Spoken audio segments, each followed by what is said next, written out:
that threatens the very foundations will be our credo. বন্ধুরা, Donald Trump কি তাহলে হেরে গেলেন? যে ট্রাম্প হোয়াইট হাউসে আসার আগে হুঙ্কার দিয়েছিলেন ইরানকে গুড়িয়ে দেবেন, সেই ট্রাম্প এখন কেন পাকিস্তানের দরজায় শান্তির ভিক্ষা চাচ্ছেন? আজ আমরা আলোচনা করব কিভাবে ইরান আমেরিকাকে এমন এক গোলকধাঁধায় ফেলেছে যেখান থেকে বেরোনোর জন্য ট্রাম্পকে এখন ফলগাই বা বলির পাঠা খুঁজতে হচ্ছে। আর সেই বলির পাঠাকে জানেন? পাকিস্তান। মার্কিন secretary of state Marco Rubio বলছেন মিশন সফল, কিন্তু প্রশ্ন হলো আপনি কোন তীরটা মারলেন যে মিশন সফল হয়ে গেল? চলুন আজ সমস্ত ঘটনার পর্দা ফাঁস করি। ডোনাল্ড ট্রাম্প বলছেন পাকিস্তান আর কিছু দেশ নাকি তাকে অনুরোধ করেছে যুদ্ধ থামাতে, আর তিনি বড় মন দেখিয়ে থেমে গেছেন। হাসালেন মিস্টার প্রেসিডেন্ট। যে মানুষটা 80 বছরের জীবনে কখনো নিজের ভুল স্বীকার করেননি, তিনি এখন পাকিস্তানের কথায় যুদ্ধ থামাবেন? হাসালেন। আসল সত্যিটা হলো ট্রাম্প এখন ফেঁসে গেছেন, খুব খারাপভাবে ফেঁসে গেছেন। সামনে নভেম্বর মাসে ভোট, মিড টার্ম ইলেকশন, আমেরিকায় তেলের দাম আকাশ ছোঁয়া, জিনিসপত্রের দামে আগুন। ট্রাম্পকে এখন একটা পালানোর পথ খুঁজতে হবে, আর সেই পথের নাম পাকিস্তান। কাল যদি ইরান পাল্টা আঘাত করে তখন ট্রাম্প বলবেন আমি তো পাকিস্তানের কথায় থেমেছিলাম, দোষ আসিম মনিরের। পাকিস্তানকে সামনে রেখে নিজের ব্যর্থতা ঢাকার চূর্ণ বিক্রি করা এখন ট্রাম্পের শেষ ভরসা। ইরান বর্তমানে স্টেট অফ হরমুজে তাদের সামরিক ও কৌশলগত নিয়ন্ত্রণ নজিরবিহীনভাবে বৃদ্ধি করেছে। আগে তাদের প্রভাব নির্দিষ্ট সীমানায় সীমাবদ্ধ থাকলেও এখন তা কেশম আইল্যান্ড থেকে শুরু করে সংযুক্ত আরব আমিরাতের ফুজাইরা পর্যন্ত বিস্তৃত হয়েছে। এই ভূ রাজনৈতিক পরিবর্তনের মধ্যপ্রাচ্য শক্তির ভারসাম্যকে নতুন করে আমরা সংজ্ঞায়িত করছি। মার্কিন সিনেটর মার্কো রুবিও দাবি করেছেন তাদের পরিচালিত অপারেশন এপিক ফিউরি সমাপ্ত হয়েছে, আর ট্রাম্প কি ঘোষণা করেছেন যে প্রজেক্ট ফ্রিডমও আপাতত স্থগিত। এই সমাপ্তি বা স্থগিতের পেছনে প্রায় 23,000 মানুষকে উদ্ধার করার মানবিক কারণ দেখানো হলেও বাস্তব চিত্র ভিন্ন ও বেশ নাটকীয়। সমালোচকরা বলছেন যুদ্ধ পরিস্থিতি তো খোদ আমেরিকাই তৈরি করেছে, অথচ 28শে ফেব্রুয়ারির আগে পর্যন্ত পরিস্থিতি তুলনামূলক স্থিতিশীল ছিল। ওমানে আলোচনা হতো, হরমুজ প্রণালী ওপেন ছিল, সারা বিশ্বের তেলের দাম মোটামুটি ঠিক ছিল, ইকোনমি ভালো ছিল। সমস্ত গন্ডগোলটা পাকিয়েছে ইসরায়েল আর আমেরিকা, তাই দায়ভার তাদের তো নিতেই হবে। বর্তমানে ইরান আমেরিকাকে কৌশলগতভাবে কোণঠাসা করে ফেলেছে। তেহরান সম্ভবত বুঝতে পেরেছে ওয়াশিংটনের হুঙ্কার আর কঠোর অবস্থান বর্তমানে মাঠ পর্যায়ের চেয়ে সোশ্যাল মিডিয়াতে বেশি সীমাবদ্ধ। আমেরিকা এই অঞ্চলে নিজেদের প্রভাব ধরে রাখতে হিমশিম খাচ্ছে, এবং ইরানের নতুন এই সাম্রাজ্য বিস্তার ঠেকানো তাদের জন্য বড় সামনে চ্যালেঞ্জ হয়ে দাঁড়িয়েছে। বর্তমান ভূ রাজনৈতিক প্রেক্ষাপটে ইরান এক অনন্য কূটনৈতিক সাফল্যের স্বাক্ষর রাখছে, যাকে অনায়াসে একটি মাস্টার স্ট্রোক হিসাবে অভিহিত করা যায়। দীর্ঘদিনের বিচ্ছিন্নতা কাটিয়ে ইরান এখন বিশ্বমঞ্চে আর একা নয়। এই পরিবর্তনের মূল কারিগর হিসাবে আবির্ভূত হয়েছে ইরানের পররাষ্ট্রমন্ত্রী Abbas Araghchi, this smiling man. অত্যন্ত বিচক্ষণতার সাথে তিনি দাবার চাল চালছেন, যার লক্ষ্য হলো মধ্যপ্রাচ্যে মার্কিন আধিপত্যের বিপরীতে একটি শক্তিশালী প্রতিরোধ বলয় তৈরি করা। আরাগচির সাম্প্রতিক কূটনৈতিক সফরগুলো যদি আপনি বিশ্লেষণ করেন তাহলে দেখবেন তিনি অত্যন্ত পরিকল্পিতভাবে ধীরে ধীরে স্টেপ বাই স্টেপ এগোচ্ছেন। প্রথমে রাশিয়ার প্রেসিডেন্ট ভ্লাদিমির পুতিনের সাথে বৈঠক, এরপর সরাসরি বেইজিংয়ে শি জিনপিংয়ের অত্যন্ত বিশ্বস্ত ও প্রভাবশালী কূটনীতিক ওয়াং ইয়ের সাথে সাক্ষাৎ। এই দুটি পদক্ষেপ ইরানের কৌশলী অবস্থানের বহিঃপ্রকাশ।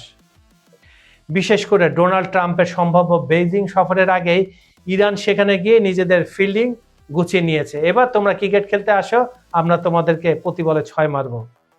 এর মাধ্যমে ইরান নিশ্চিত করেছে ওয়াশিংটন চাইলেই এখন আর তেহরানের ওপর এককভাবে সামরিক বা অর্থনৈতিক চাপ সৃষ্টি করতে পারবে না।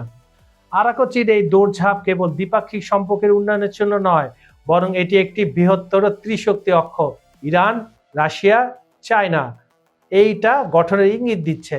বর্তমানে আমেরিকা যদি ইরানকে আক্রমণ করার আবার চিন্তা করে, তবে তাকে কেবল একটি দেশের সাথে নয়, বরং চীন ও রাশিয়ার সমন্বয়ে গঠিত একটি শক্তিশালী ব্লকের মুখোমুখি হতে হবে। রাশিয়া তার সামরিক অভিজ্ঞতা এবং চীন তার বিশাল অর্থনৈতিক আর কৌশলগত প্রভাব দিয়ে ইরানের পেছনে ঢাল হিসাবে দাঁড়িয়েছে। গত 40 দিনের যুদ্ধে আমরা সেটা দেখেছি। আবার যদি ট্রাম্প ভুল করে, আবার সেটা দেখব আমরা। আমার যদি আপনারা মতামত শুনতে চান তাহলে আমি আপনাদের বলবো, এই যে মে আর জুন মাস নাগাদ আন্তর্জাতিক রাজনীতিতে এক বড় ধরনের মেরুকরণ সবার সামনে চলে আসবে। ধারণা করা হচ্ছে বিশ্বের প্রায় 20 থেকে 25টি দেশ সরাসরি বা পরোক্ষভাবে ইরানের অবস্থানের প্রতি সমর্থন জানাবে। তবে মজার বিষয় কি জানেন, এই দেশগুলো কেবল ইরানের প্রতি ভালোবাসায় একত্রিত হচ্ছে না, বরং তারা মূলত দাঁড়িয়েছে চীনের ছত্রছায়ায়। চীনের ক্রমবর্ধমান বৈশ্বিক প্রভাব এবং রাশিয়ার নিরাপত্তা বলয় ইরানকে এমন এক অবস্থানে নিয়ে গেছে যেখানে পশ্চিমা শক্তিগুলোর জন্য সরাসরি সংঘাতের পথ বেছে নেওয়া অত্যন্ত ঝুঁকিপূর্ণ হয়ে পড়েছে। আর সেই 20-25টা দেশের মধ্যে কারা কারা থাকবে জানেন? দু একটা নাম বলছে। সৌদি আরব থাকবে, জর্ডান থাকবে, ইরাক থাকবে, এশিয়া থেকে জাপান থাকবে। বাকি দেশগুলো আপনারা দেখে নেবেন এই 1 মাসের মধ্যে। তাই সংক্ষেপে বলা যায়, আব্বাস আরাগাচির হাত ধরে ইরান এখন একটি বৃহত্তর বৈশ্বিক জোটের অবিচ্ছেদ্য অংশ, যা মধ্যপ্রাচ্যের সমীকরণকে আমূল বদলে দিচ্ছে। মধ্যবর্তী সময়ে আমেরিকার মধ্যপ্রাচ্য নীতি, বিশেষ করে ইরান ইস্যুতে ট্রাম্প প্রশাসনের ভূমিকা নিয়ে নানা বিশ্লেষণধর্মী প্রশ্ন উত্থাপিত হয়েছে। রিপাবলিকান সিনেটর মার্কো রুবিও সহ সেই সময় নীতি নির্ধারকদের দিকে তাকালে একটা মৌলিক প্রশ্ন সবার সামনে চলে আসে, আসলে তাদের প্রকৃত উদ্দেশ্য বা অবজেক্টিভ কি ছিল? কিছুই ছিল না। ইসরায়েল ঘাট ধরে তাদের যুদ্ধে নামিয়ে দিয়েছে, তারপরে তারা পুরা লেজটা, যে বলে না, একদম গোবর করে দিছে, কাদা গোবরে এক লেজে গোবরে এক অবস্থা করে ফেলেছে। ইরানের নৌশক্তি ধ্বংস করা কি কোনো সার্থক লক্ষ্য হতে পারে? বাস্তব চিত্র হলো, ইরানের প্রথাগত বড় কোনো নৌবাহিনী আগে থেকেই ছিল না। অন্যদিকে তাদের বিমান বাহিনীর সক্ষমতা মূলত 40 বছরের পুরনো এবং জোড়াতালি দেওয়া প্রযুক্তির উপর নির্ভরশীল বলে সবাই জানতো।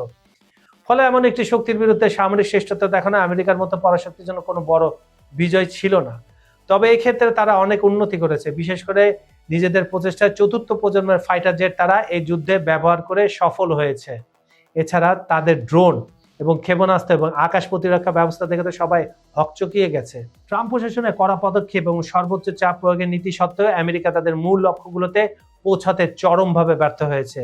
ইরানের পারমাণবিক কর্মসূচি রুখে দেওয়া ছিল ওয়াশিংটনের অন্যতম প্রধান এজেন্ডা, কিন্তু তারা না পারলেও ইরানের ইউরেনিয়াম এনরিচমেন্ট ফ্যাসিলিটি বা ইউরেনিয়াম সমৃদ্ধকরণ কেন্দ্রগুলো ধ্বংস করতে, আর না পারলেও দেশটির আভ্যন্তরীণ রাজনৈতিক কাঠামোতে কোনো পরিবর্তন বা রেজিম চেঞ্জ করতে।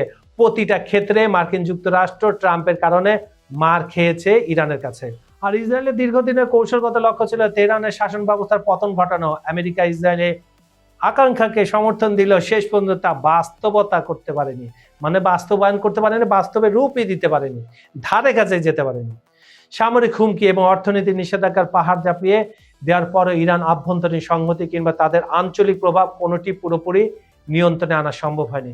বর্তমানে আমেরিকার পক্ষ থেকে যে শান্তি বা স্থিতিশীলতার কথা বারবার উচ্চারিত হচ্ছে, তা কোনো শক্ত অবস্থানের বহিঃপ্রকাশ নয়, বরং এটি ব্যর্থতা ঢাকার একটি কৌশল মাত্র। যখন কোনো পরাশক্তি তার ঘোষিত লক্ষ্যগুলো অর্জনে ব্যর্থ হয়, তখন তারা যুদ্ধের ময়দান থেকে সম্মানজনক প্রস্থান বা পরিস্থিতি স্বাভাবিক করার চেষ্টা করে। পরিশেষে তাই বলাই যায়, ট্রাম্প প্রশাসনের মধ্যপ্রাচ্য নীতি ইরানের সক্ষমতাকে ভুলভাবে মূল্যায়ন করেছে, ভুল প্রেডিকশন করেছে।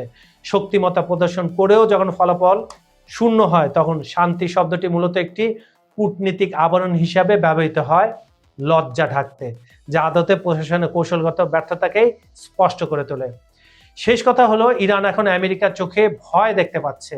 তার প্রমাণ হলো, গতকাল যুক্তরাষ্ট্রের প্রেসিডেন্ট ডোনাল্ড ট্রাম্প জানিয়েছেন ইরান তার প্রস্তাব মেনে নিলে চলমান যুদ্ধের সমাপ্তি ঘটবে। আবার চাপাবাজি। ট্রুথ সোশ্যালে দেওয়া এক পোস্টে তিনি জানান, ইরান রাজি হলে এপিক ফিউরি অভিযান বন্ধ হবে এবং অবরুদ্ধ হরমুজ প্রণালী সবার জন্য উন্মুক্ত করে দেওয়া হবে। তবে এই চুক্তিতে সাই না দিলে দেশটিতে আগের চেয়ে ভয়াবহ তীব্র বোমা হামলার হুঁশিয়ারি দিয়েছেন তিনি।